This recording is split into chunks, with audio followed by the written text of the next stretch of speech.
Zašto smo krajem 1944. imali, dakle, okupaciju, a ne oslobođenje?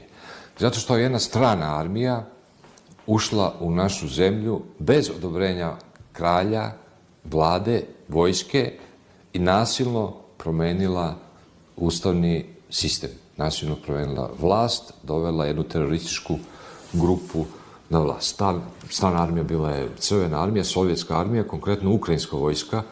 Formacija se zvala Ukrajinski front, što bi značilo Ukrajinska grupa armija.